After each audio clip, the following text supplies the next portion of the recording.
Welcome back, everyone. Let's get right into our latest explainer. Today, we're zeroing in on the PBT global market for the second week of July 2026. Now, if you track engineering polymers, you already know PBT is a huge indicator for the broader manufacturing sector. So we're going to unpack the latest data directly from Polymer Bazaar to figure out exactly what's happening with prices, global supply chains, and the overarching buying pulse.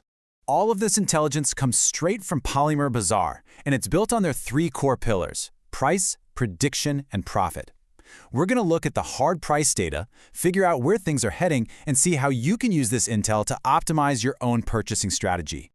All right, here's a quick roadmap for today. First up, PBT feedstock price updates. 2, the global market scenario. 3, India market spot prices. 4, the current buying pulse. And finally, 5, those all-important strategic purchase recommendations.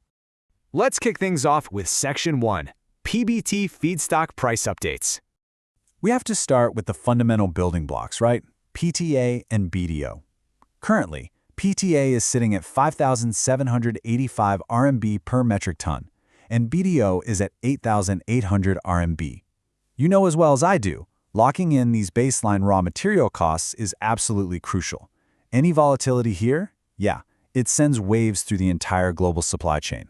So, these are our hard baseline figures, setting the stage for the rest of the week.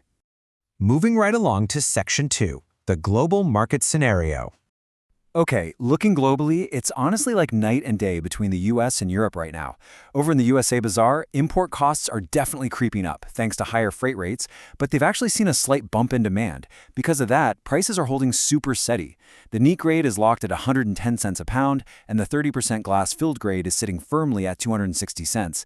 But man, jump over to the European Bazaar and it's a completely different vibe. Sellers there are sitting on plenty of inventory, but demand is just extremely sluggish, very subdued. And well, when you have high supply meeting low demand, something's got to give. And it did. Because of that sluggish demand, European prices took a massive nosedive, dropping 250 euros per metric ton. Literally 250 euros. That drags their current price all the way down to 1,750 euros per metric ton. It's wild to see how regional pressures can yank a global commodity in completely opposite directions at the exact same time. To wrap up our global tour, let's look at the China Bazaar.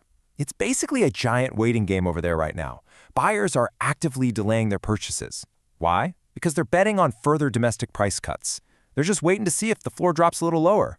For those converters who absolutely have to buy right now just to keep the lights on, they're sticking strictly to lower-priced variants. Nobody is stocking up. It's purely need-based buying across the board. All right, Section 3. Let's zoom in on the India market spot prices. So the real word of the week for the Indian market is stability. Spot prices in Mumbai are hovering right between 144 and 147 rupees per kilo, excluding GST. And Delhi, exact same story, 144 to 147 rupees. Overall, things have been incredibly steady over the past week, with just a few minor fluctuations.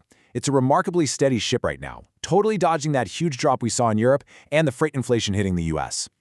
Which brings us to Section 4, the current buying pulse.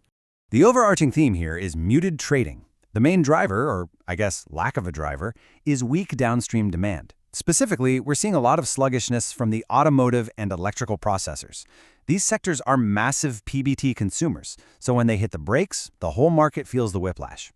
Mix that weak demand with super comfortable supply conditions, meaning there's plenty of material out there, and buyers just aren't making fresh inquiries. This exact combo is why spot prices are staying so stable and buying is strictly need-based. Okay, the most important part of our explainer. Section 5, Strategic Purchase Recommendations. So, what does this all mean for your bottom line? Here is the absolute critical takeaway. With demand being this weak and supply being this comfortable, there is a very strong chance traders are going to start slashing spot offers soon just to attract buyers and move product. So, your best move right now? Stick strictly to need-based buying. Seriously, do not build up excess inventory right now. Why stockpile when the market dynamics are basically screaming that prices might soften? Keep it lean, buy only what you need for immediate production, and just wait out the market. If you want to act on this and stay ahead of the curve, Polymer Bazaar makes it super efficient. Step 1, you can literally just WhatsApp the word PBT to the number you see for instant 5-second AI bot updates. Step 2, if you want actual human trade assistance, like finding buyers or getting the absolute best prices, call their dedicated relationship managers. And step 3, for sure, make sure you're subscribed to the YouTube channel so you don't miss future market updates. I'm going to leave you with this one final thought. We've seen the data. Global supply is comfortable. Downstream demand from automotive and electrical is undeniably weak, and major markets are playing a waiting game. So, looking at your own operations, how are you going to optimize your PBT inventory strategy for the rest of July so you don't get caught holding the bag on expensive excess stock? It's the million-dollar question as we navigate this muted trading environment. Thanks so much for tuning into this explainer, and we'll see you next time with more insights to drive your business forward.